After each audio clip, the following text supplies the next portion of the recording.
Hey everyone, welcome back to my YouTube channel Learn from Basic to Advanced English. I'm Shama Rawat. Behind me you can see there are certain lines written in Hindi language.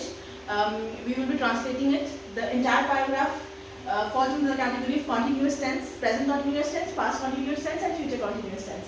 Up till now I hope that you must have inculcated or kind of learned the structure of the sentences of present continuous tense, past continuous tense and future continuous tense. So let's begin. Let me give you a quick reminder of the structure, which happens to be subject plus is am are plus first form of the verb plus ing plus object.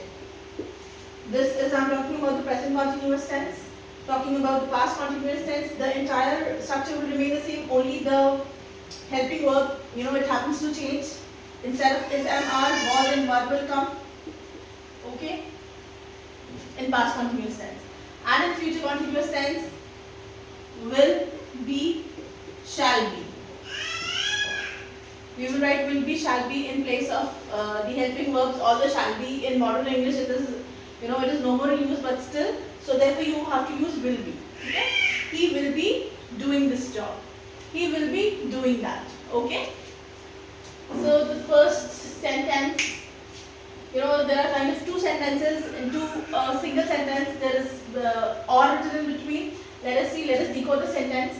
अभी मैं अपनी 18 महीने की बेटी को गोदी में लेने जा रही हूँ. अब इसमें किसके बारे में बात हो रही है? कौन कौन बात कर रहा है? मैं. So मैं is your subject. क्या करने जा रही हूँ? What activity am I going to do? I am going to carry my 18-year-old daughter, 18 months daughter, ठीक है, not 18 year, 18 महीने गोदी लेने जा रही हूँ, तो that is your verb. Let's translate this. अभी मैं, अभी को आप बोल सकते हैं right now. I, मैं हो जाएगा I के साथ लगता है am, गोदी में लेने जा रही हूँ. There are different ways to English to say this. You can say I'm going to carry my child.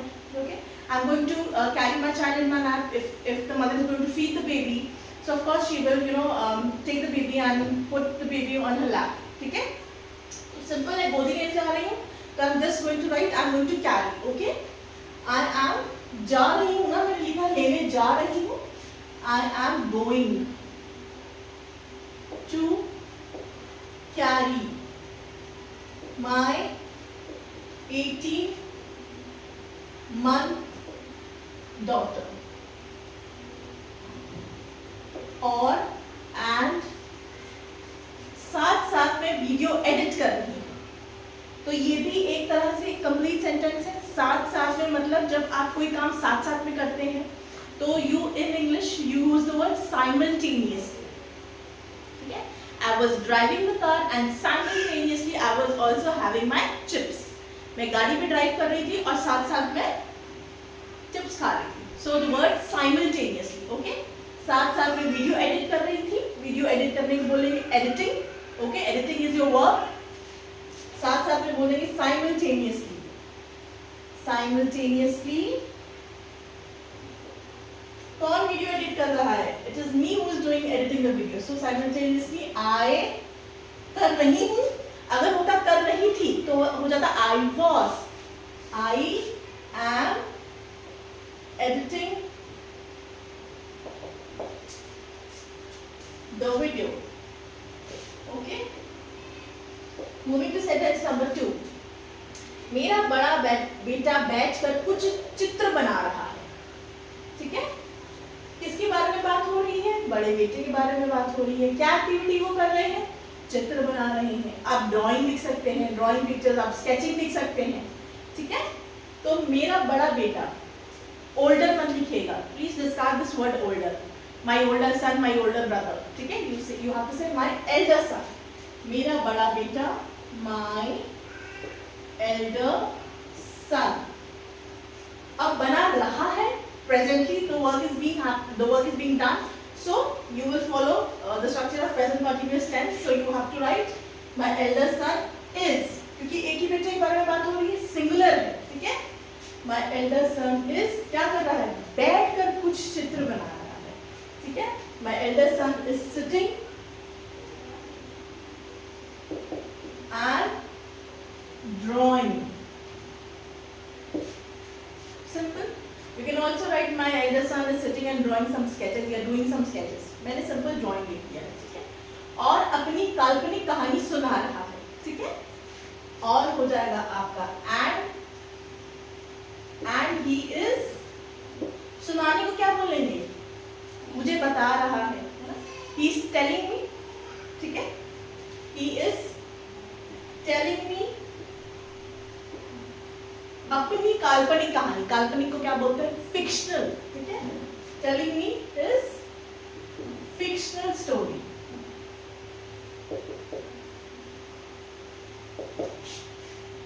अगर यहाँ लड़की होती वह अपनी काल्पनिक कहानी सुना रही है तो हो जाता है and she is telling me her fictional story. Moving to sentence number 3. मैं मुस्कुरा रही, very easy, ठीक है. मुस्कुराने को क्या बोलते हैं, मैं आपका यहाँ पे क्या है, this is your subject. मुस्कुराना is your verb, okay. I am smiling. I am smiling. जबकि, even though. See, along with the sentence, that is why I often tell you, please do not skip my videos. You have to see the videos, you have to see the entire videos from the beginning till end, because along with the structure, I tend to, unknowingly or by knowingly, I tend to give you certain words, certain vocabulary, certain things that are beneficial for you. Okay? जैसे मैंने बताया, I gave you the word साथ में simultaneously. Okay? Here I am going to say, जबकि को बोलते हैं even though. ठीक है? मैं थकी हुई हूँ. I am feeling tired या I am tired. Okay? Even though I am tired. क्योंकि, because, कल देर रात तक मैं वीडियो बना रही थी. You know? Because yesterday late night I was making the videos. बहुत सिंपल, बना रही थी. वीडियो बनाने को क्या बोलेंगे, मेकिंग ही बोलेंगे ना. देर रात तक, till late night. देखिए, you know, see the thing is, you know everything. You know the vocabulary, you know what the words are, but the thing is, you just need to keep this in mind and you have to have confidence in yourself. Okay? Because till late night I was making videos. Alright. Then comes, कल रात में जब बच्चे सो रहे थे तब धीरे धीरे मैं रिकॉर्ड कर रही थी. कल रात, last night, में जब बच्चे सो रहे थे, last night when, देखिए सो रहे थे, सब कॉन्टिन्यूअस टेंस है, बस प्रेजेंट पास्ट फ्यूचर चेंज हो रहा है. ठीक है. लास्ट नाइट, जब आ जाएगा when, बच्चे हैं when kids, kids आपके सब्जेक्ट है, ज्यादा है, so you will have to write were sleeping. तब, then, धीरे धीरे मैं रिकॉर्ड कर रही थी. then, slowly or quietly. धीरे धीरे का मतलब है slowly नहीं, quietly, आराम से, ताकि बच्चे ना जग जाए. You have to read the further sentence, क्योंकि जब जाने पर छोटी बेटी रोने लगती है. So you will, धीरे धीरे का मतलब है quietly. Okay? Sleeping, then quietly I was, record कर रही थी. अब यहाँ मैंने लिखा रिकॉर्ड कर रही थी, तो मैं यहाँ पे इंग्लिश में क्या लिखूंगी, रिकॉर्डिंग. ऊपर मैंने लिखा था वीडियो बना रही थी, तो मैंने लिखा है making. Okay, these are the little things that you need to keep in mind. Okay, I was, मैं रिकॉर्ड कर रही थी, I was recording.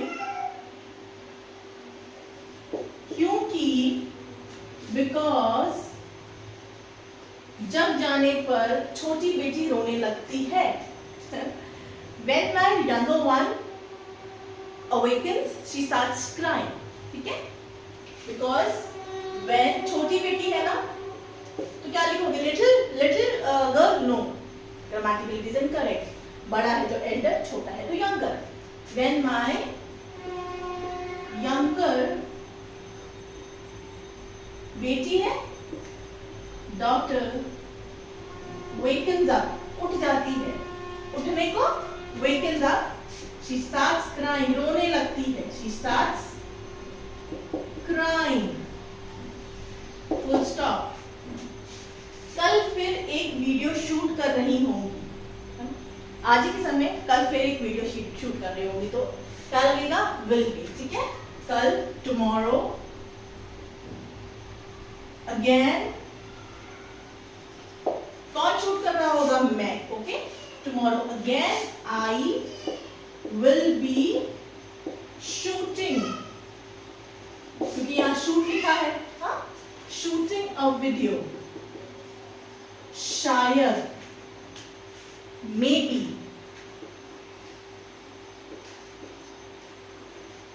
Diaper change और लंच ब्रेक के बीच. ठीक है, कल फिर एक वीडियो शूट कर रही होंगी, शायद डायपर चेंज और लंच ब्रेक के बीच. Tomorrow again I will be shooting a video, maybe between diaper change and lunch break.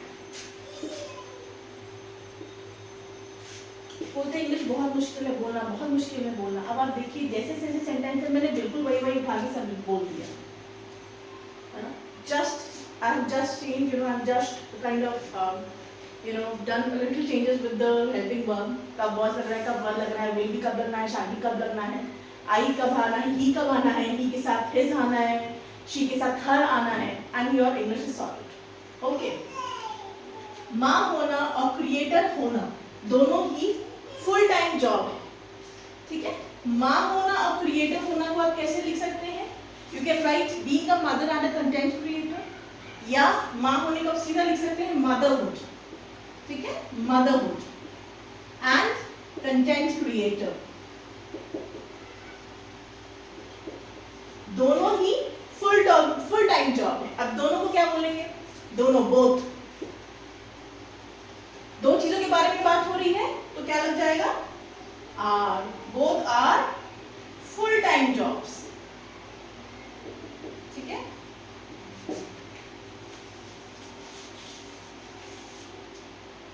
और मैं हर दिन जी रही हूं. ठीक है, एंड आई एम. जीने को क्या बोलेंगे? मैं हर दिन इस चीज को जी रही हूं. हाउ डू यू से it in English? You will say I am living it every single day of my life. ठीक है, and I am living it every single day. हर एक दिन. अगर होता है यहाँ हर एक क्षण जी रही हूँ, I am living it every single second of my life. ठीक है, बस शब्दों का हेर फेर है. The rest sentence will remain the same. Single day with प्यार को बोलेंगे लव, थकान को बोलोगे एग्जॉशन. ठीक है, मकसद, purpose. Okay, motherhood, being a mother and being a content creator is a full-time job which I am living it every single day of my life with love, exhaustion and purpose. So this was all about the continuous tense. I know I have not made a detailed video on future continuous tense. I will surely do that in a day or two. I will upload, because I feel that I should also explain future continuous tense, although the structure remains the same. सिर्फ will be ही लगना है बीच में. ठीक है, और उसमें interrogative sentences कैसे frame होते हैं वो भी बताऊंगी. ऑफ कोर्स हेल्पिंग वर्ब से ही आपका इंटरोगेटिव सेंटेंसेस फ्रेम होंगे फ्यूचर कंटीन्यूअस टेंस में भी, but at times the word w comes also is there, like which से कभी start होता है सेंटेंस, what से, whom से. Don't worry, I'll teach you. But this was all about the video, all about the continuous tense. If you have any doubts, and please do not hesitate. You can always ask from me by writing down in the comment section. Thank you for watching and being with me. I really enjoyed giving you this video, as it happens to be my own real story. Thank you for watching and being with me.